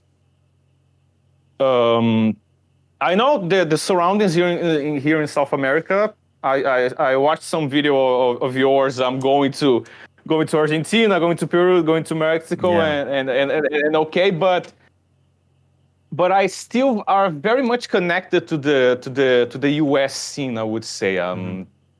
I I just like the community there. I talk to a lot of people there from with Boombox with other people as well. Honest dream would be visit LA, visit LA scene, specifically LA, because I Because know the FTS, yeah. a lot of people from there from FTS and some and Skiller Steez, some other crews. Try to share my knowledge with them to make people learn more, learn better. That's what I would love to do, but here in Brazil it's difficult. The money here in Brazil doesn't get much value. So $1 is 5 reais here. So it's very much expensive, and so I cannot save some money to visit one of these Yeah. places. So it's kind of Yeah, it's takes off hard. my motivation. It's really hard to I put my fat pants every time here in my bedroom to watch them and always think where I came from, because I honestly don't want to stop. I honestly don't want to quit this thing, to quit this community, because this changed my life in radical ways, and I simply don't want to stop just because I'm alone. But keep feeding a dream and don't get the result you want. Yeah. It just kill you from inside. Just kill you from inside. I'm sorry for me that from being really depressed right now. That's the Yeah, the tone right now is really sad. but seriously, a dream needs to motivate you, but it cannot give you an anxiety and yeah, you need and hurt you. you need to That's not see the point. you need to see some results in You need to see some time, result. Yes, maybe sooner or later, but like you need to see the light at the end of the tunnel. kinda. So But I'll try to survive. maybe one day I get to visit you in Brazil. Maybe. Maybe. Let me think about something else. Do you have anything about my thesis? Maybe I should talk more about it. I don't know if we still have time. Yeah. I used to do 2 hours, so we still have 15, 20 minutes, more or less. So yeah. I was going to say that right now, like I don't know if you how much do you know me, but since like half of a year ago, I changed my language from all my content. Well, actually, the dancing content has no language, so it's just the caption. Just But the caption. yeah, but I was now I am focusing really much on all the regular content to do it in English, because I see the huge impact that we had in the Spanish community, because you mentioned that we were like going to Latin America and doing events, and that you are more like a US community guy, let's say this way. And because I saw all the things that we have achieved in the community, and all the knowledge, and all the things that helped the community to be like this, because right now Spanish community, I think, at least, is what people say to me. Like, I don't know, because I'm in the Spanish community, I'm not outside the Spanish community, but there's a lot of people taking it as a reference in certain ways. But because how's everything right now? Like, there's not many toxic arguments or these things going out, but because the hard work we did this year. At the first, we were being hated, as you said before, that people is hating the changes, the people that think different.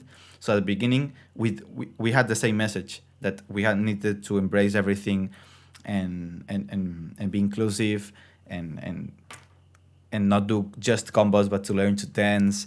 And we were being hated to say that. And now it's, how can you think about hating this message, which is super good and super positive, and is the right way for dancing? But people were hating us in Spain. And I changed that, because I want to, I don't know if I will achieve much, but I'm going to try to maybe help a little bit to the English community. I'm not here as as a savior of nothing, man. Like, there's a lot of people doing a lot of work, but I don't know. I just wanted to try and spread a little bit of culture in the US, and English community in general, because in Europe there's also English community. They don't know Spanish, most of them. So for me, it's really important to travel in dancing, because I understood everything. Well, not everything, but I understood a lot of the cultures. When I went to Russia twice, I understood really much why they dance in Russia the way they do, and I understood what happened in Latin America for them to dance like that. And I know it's just it's quite a journey for the shuffle community, because online spreading is getting viral is a double-edged sword, because you get a lot of people, but you get a lot of people misinformed. Yep. And you need to Totally. do a lot of work. So Totally. okay, so let's talk a little bit more about things here in your thesis. What do you think that made the shuffle community unique right now? Because it's as a rave dance, and having this spread in the social medias, because you emphasize that really much, that in other dance styles, people in urban dances, they didn't have this social media spreading. It was all in the streets. They didn't have this. So this is making that makes the shuffle community very unique.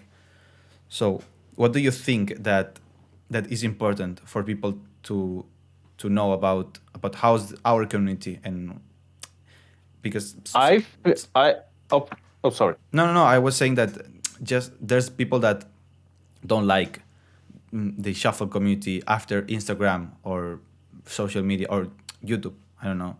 It's just before Instagram it was YouTube, and before YouTube there was little community just in the raves. So what do you think about that? I think the shuffle community, among all the electronic and rave dances, is one of the most connected, united, and supportive. So I feel, and that's one of the things that I think is most interesting, that I like a lot. You talk to a lot of people from all around the world. You share experience. You share your videos. People like it. People give you advices. People want to be close to you and dance at the same events with you. So I think that That's a really good thing. I saw some communities that don't, some ERDs, communities that don't have all these connections, I would say. They dance together, but it's kind of okay. We are at the same place here, but I don't know. I don't say they're kind of combined. For example, there are Haken in the Netherlands. Yeah. The hardcore dance, you know. Yeah. Okay, there are people that they're dancing at the same place in the hardcore and hardstyle parties, but they're connected to the music, but not with themselves, I would say. Yeah. The Gloving community is a community that I saw from a distance because I don't practice Gloving that much. They were all about memes and roasting each other. It was so weird. It's much worse than the Melbourne Shuffle community at many points, you know. And there are other dances that they discuss some things, but I don't see that much connection. So I think that the shuffling community is that special because of this connection of this friendship and interest, in mutual interest of what's going on here and there, and watch your video and support your video and say, yeah, that's fire emoji. I think that's the nicest thing, you know. I can agree in that because all the people I've met in shuffling, they're always like really interested in you, and not because it doesn't matter if you're a good or bad dancer, because meeting people without them seeing me dancing, they were like already super interested in shuffling in my country or about myself, and the other way around. I was super interested in how was shuffle in their country, and how is the culture, and how's the people there, and what is happening to the movement. So yeah, I agree on that. That is super supportive of this community, and I hope it goes a little bit more each time, like more things start happening, because right now shuffling is taking a professional path that is going to shuffle dance is going to the scene is going to change within the last years a lot, I think, because there's going to be a lot more of professional things around the world, not just in a few places, but now is like in the social medias, some people doing professional things, some people just raving, and there's a little bit of everything. But when a lot of people come through the social medias and they say, okay, but what's here? What can I do in the shuffling movement? Like, they want something, and if they want, and there's people that can offer and give, like, this is the capitalism in itself. But I wanted to ask you for that. This is the next question. So when this happens, this demand is created, so people can start being just focusing on teaching shuffle or teaching the culture or organizing events. And the question I wanted to ask you, because you mentioned that, is that what do you think about people that charge for shuffle classes? Because there's also a discussion in the social media, like I don't get in, because like I don't go comment to these discussions, because for me it's a waste of time. But what do you think about that there's people that now is charging for classes because people want to learn shuffle, having in mind that they're teaching the right way? I think that we all can agree. Camera setup, let's go. I think that we all can agree if that there's someone teaching bad or wrong, this person shouldn't be teaching. It doesn't matter if it's free or it's paid classes. So what do you think about people charging for classes? Charging classes. Here is one of the biggest threads inside the shuffling community, alongside with the secos going going to AGT and stuff. Okay. Wow, this is another topic. This is Another topic. I know, but I'm just pointing again. I'm just pointing. Okay. Charging classes. Okay. My argument as a bachelor in dance education, a person who passed 6 years, a person who passed 6 years in a dance university learning how to be a dance teacher, a professional dance teacher. I may not have the Instagrams and the experience to show you, but I have the paper if that matters to you. I'm not saying that I am the best. I'm just saying that I have the paper. I think that is something new that is happening. I think that's absolutely legit that is happening, because it means that we are taking it seriously. We are taking it. We are taking in another direction, not just to share for free, which is okay by that. But if a person wants to pay another one that has a lot of experience on it, what's the problem? Because the person that wants to learn is not giving money because the other people wants to get a lot of money or rich or whatever. It's because they want to skip all the time of practicing that these people with his experience can bring. Yeah, there are many reasons. There are some people want to learn by that person because like he or his or her style or her method or his or her methodology, the video editing. There are many reasons, and we shouldn't simply say, "Oh, but this community was built upon video tutorials for free on YouTube. If it wasn't for Big Milan in 2006 with his tutorials, we won't be here." Yeah, but that means that we need to be anachronic and don't change anything. Just because something is some way, we need to stuck on this way forever. Sorry. Doesn't make sense simply. But I have this positive thing, but I also have the negative thing about charging classes.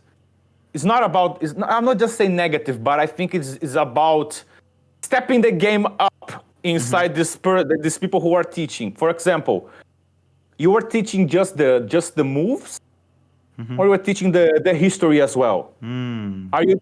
Are you just showing the moves and the person don't warm up properly?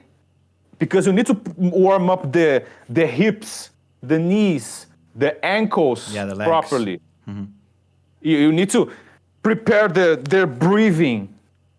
You need to make it they understand that shuffling is a dance that is very anaerobic, which means that we don't use much oxygen from our bloodstream or from our muscle cells. We use a substance called phosphocreatine. Phosphocreatine. Which phosphocreatine. It's a molecule that it's about giving a very short burst of huge energy in your muscles. For example, you are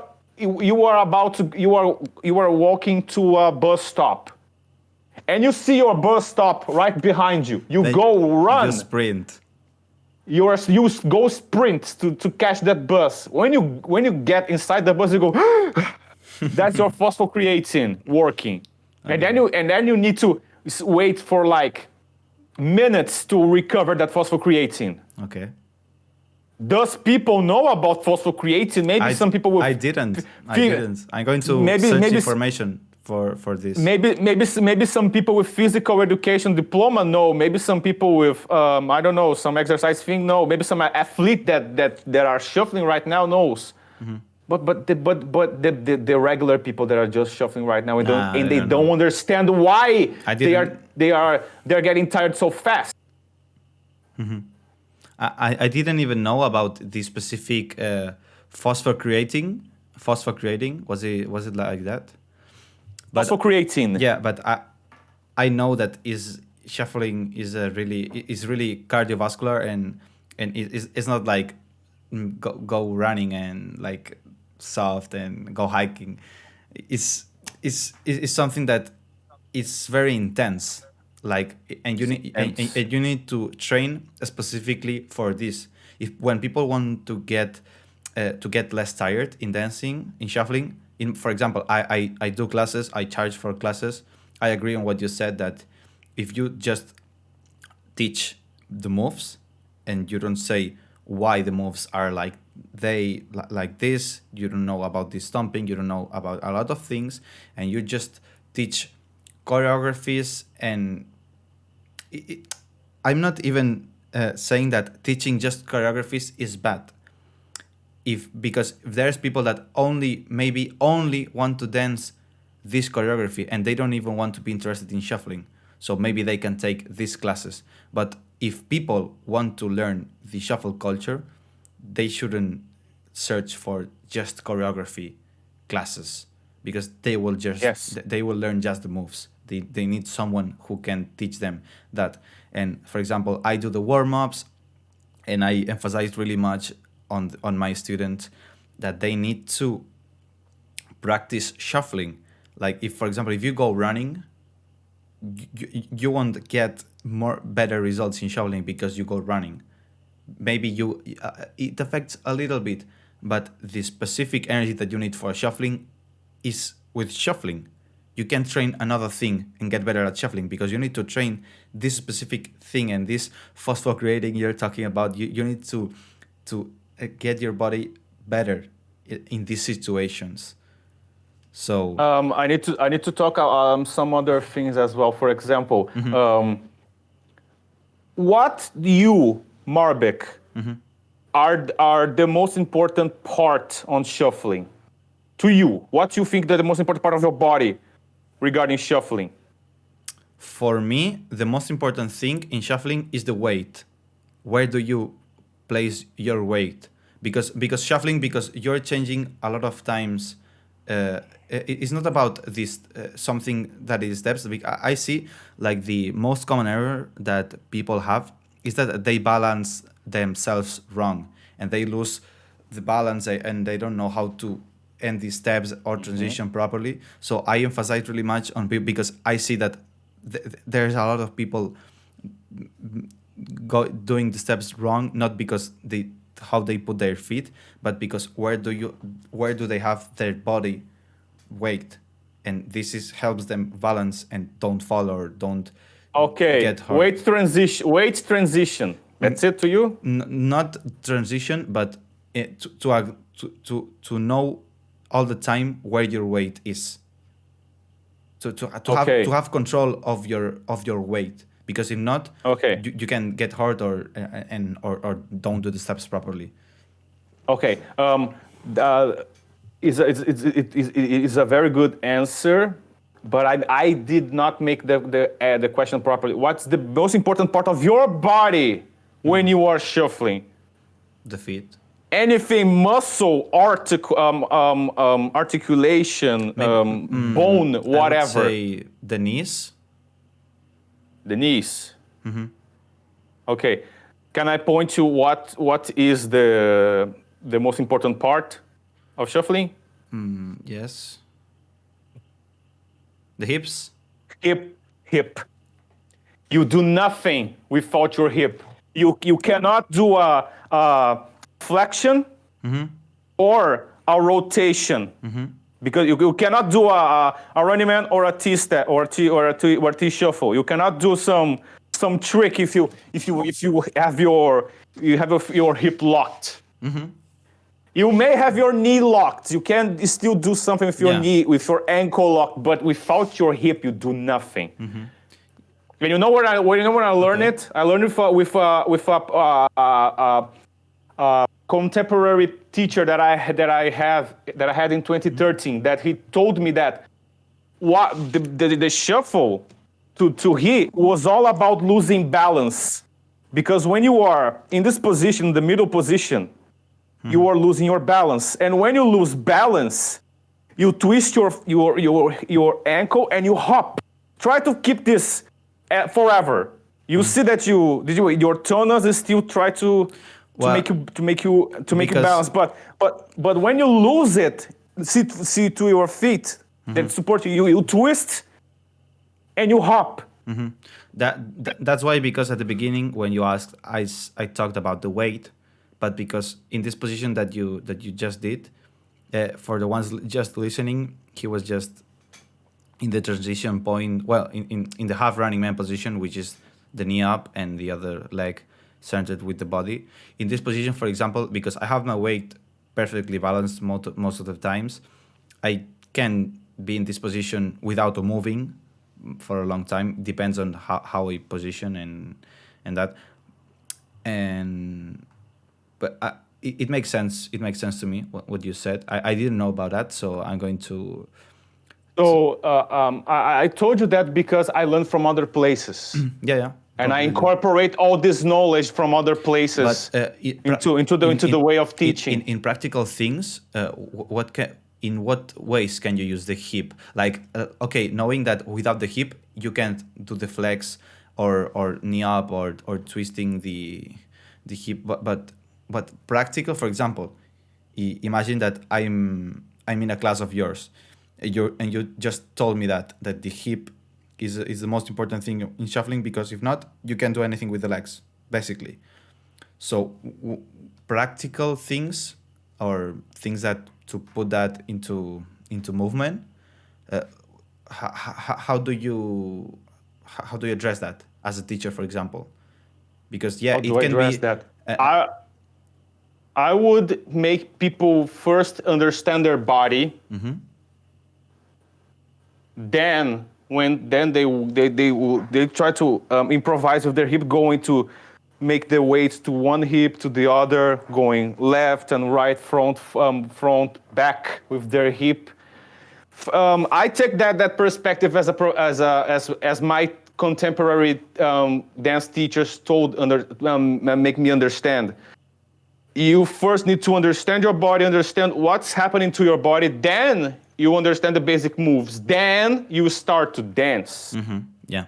If you go straight to the move, okay, you still will dance, but you may lose the details. You may lose that conscious, and that's the thing that I want to point out to many people that are teaching right now.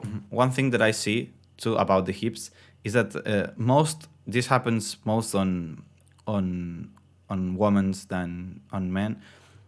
That, for example, when they do the T-step, women tend to twist a lot of, like, the knee a lot. When they lift the knee, like, they twist the hip. When for example, doing the T-step, you need to be like straight and just lift the knee and be like orientated to the front. And a lot of people, when they don't have the control yet, they twist the hips at the same time that they lift the knee. So I emphasize, and people lose balance because of that. So I tell them, don't twist your knee, like, see, and I mirror them, and I do it without twisting the hip, so they can see that. And Yep. so this it makes a lot of sense. So it's a really good point. So anyway, just to make it someone awesome, all those things. I think it's legit that people are charging for classes. I think it's an evolution of the shuffle community. It's a professionalization that we are discussing since 2012, 2013, 2014. But people still need to go and learn things outside the shuffle community, outside the dance, or the online dance community. Go to a class of something else. Then you will learn something different. Then you apply. And I will point that and specify, if you can go to freestyle classes where people will teach you how to know your body and will tell you about, we'll talk about creative things. If you go to choreography class, you will just learn moves. Same as in shuffling, you will just learn moves.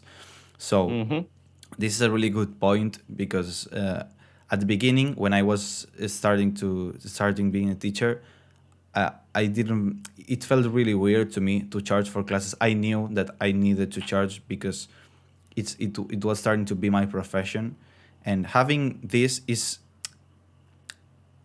people don't end to understand that if there's people that start to be professional not because you dance very good, professional because your income is from shuffling, and this helps to this person dedicate their full time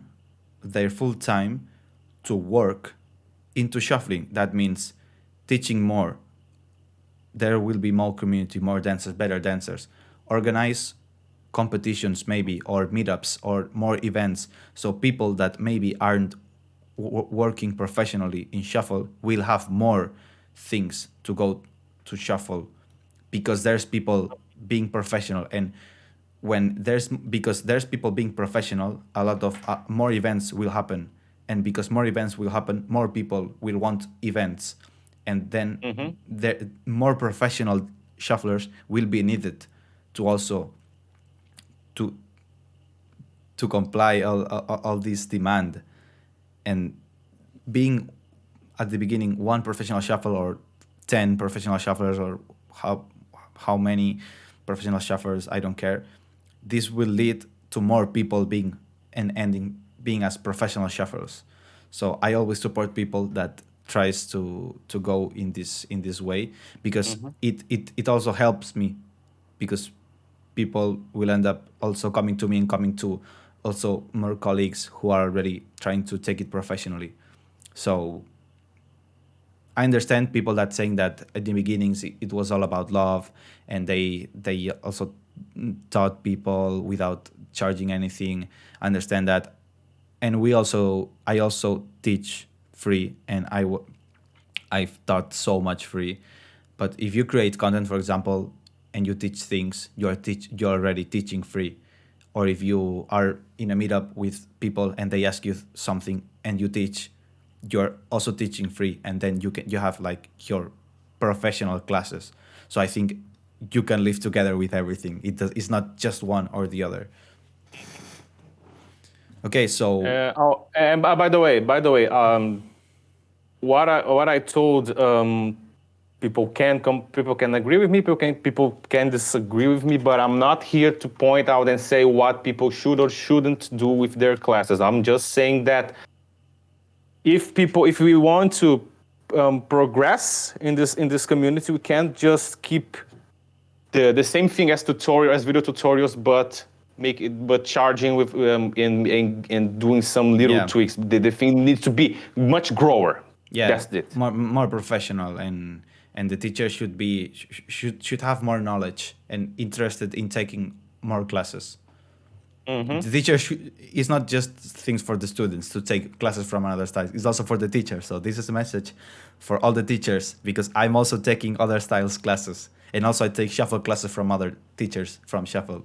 So this will expand your knowledge and make you a better teacher overall.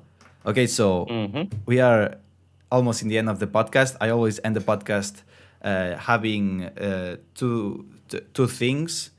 The first one is for you to share something which have you recently learned. It can be from shuffling. It can be a step. It can be, I don't know, something from history, a DJ, a song that you liked a lot. So something that you can share to the community that may help someone, or with a song, I don't know, a step or a mindset, whatever. I already told you, was that video from the Stefan, the original raver, that make that compilation in the UK raves, and that clarifies a lot. So Okay, so so that's it. this video will be in the description, the one that we said before, and also in the description will be the video of the guy dancing outside the Sunrise Festival in London, late in the 1980s. Okay, and last thing is because I'm always like asking the questions and in the podcast, so I let you ask a questions. Maybe ask one question to me. Maybe you're curious about something, or want to know something in a specific, so you can ask me whatever you want. Okay. It can't be not just for you, but for everyone that is listening. So, Okay. like A general a question. collective, a general question for everyone. Let me think. Oh, here we go. Are you concerning about saving everything you have done, you have watched, you have read? Or basically, are you concerned about saving the history that you are living? Are you concerned? Yes. What are you doing? Because all the work I had to do to find all the things that we're finding right now about the cutting shapes, the Melbourne Shuffle, and all these things, I can't imagine people having to do the same for our generation. So we're trying to make videos explaining history. We always that make something talking about history. We talk about from the earliest we know to nowadays, and we try to make a lot. Well, before that, we had another almost everything that I've done until now. Right now, almost everything is in Spanish, so that's why Spanish community know a lot, because we have shared a lot of things, and there's a lot of videos and also some podcasts in Spanish from the Shuffle Showcase. If you know Spanish and you want to check it out, maybe search Shuffle Showcase and you'll find a lot of things. And yeah, we had that in mind. We don't want people to have to do this hard research again. It's very frustrating sometimes. I make this question to everyone because since I am someone who's dedicated to it, I saw every time important videos being deleted, important forums from several dances being deleted. I will give names. DasClub.com, which was from the forum from the industrial dance community. MelbShuffle.com from Melbourne Shuffle. Glowsticking.com from Glowsticking. We have again the videos that are being deleted, the websites being deleted. That's why that's the message I want to give you. Preserve everything you can from the videos,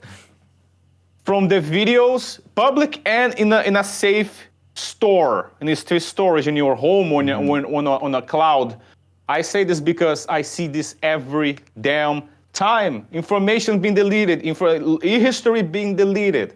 You may not care now from the videos that you recorded in EDC, on Tomorrowland, in a club on your city. But this is history. You are doing history. You are doing primary source about what you're doing. So please be gentle, be careful, respect what you're doing, live the moment, have fun, but not just have fun, be serious with that. Respect what you're doing and save it from the future. To you, it may be pointless, but to someone else, it may be the thing. If you're active in the shuffle community, it doesn't matter if you're in a big community or in a small community. You're writing part of the history of this culture. So everyone should acknowledge that they're important. It doesn't matter who they are. They're doing something special, that is being here and sharing and dancing with the community. Okay, so I think it was such a great podcast having you here. I didn't know you. Can I give you a last shout out? Can I give you a little shout out? Yeah, sure. Okay, just to finish, me and other guys, Garoff the Funk, Butter Toes, Q1, we are building the shuffle timeline. We'll pretend to be a website, but for now we have just a little Instagram. We are planning to make a big timeline, like a tree with all informations that we can find, with all sources and anything. So maybe in some couple of months we will have this infograph. We are working on that because we are nerds and we love to That's great. to share knowledge. So stay tuned, and that's it for now. Okay. So as I said, it's been a great podcast. We've talked a lot about history, about recent things happening, competitions, classes, social media, a lot of things. So thank you for being here. Thank you for your time, Luha. And for closing the podcast, please, something that you want to say to the people to close. The podcast is all yours. The mic is all yours. Keep shuffling, people. Keep loving what you're doing. Again, have fun, but still be serious. What you're doing, it's a dance, yes, but dance is a serious thing to your health, mental health, physical health, social health. We are in this pandemic times. There are countries that are better than others. Be strong. We'll survive. We'll survive this thing. We'll survive this little bastard that are making our lives a little bit annoying. I don't know what else to say. Just Keep shuffling. just keep shuffling. Just keep shuffling, and that's it. Yeah, guys, keep shuffling. Bye. Adeus, valeu. Bring the bass line back around again.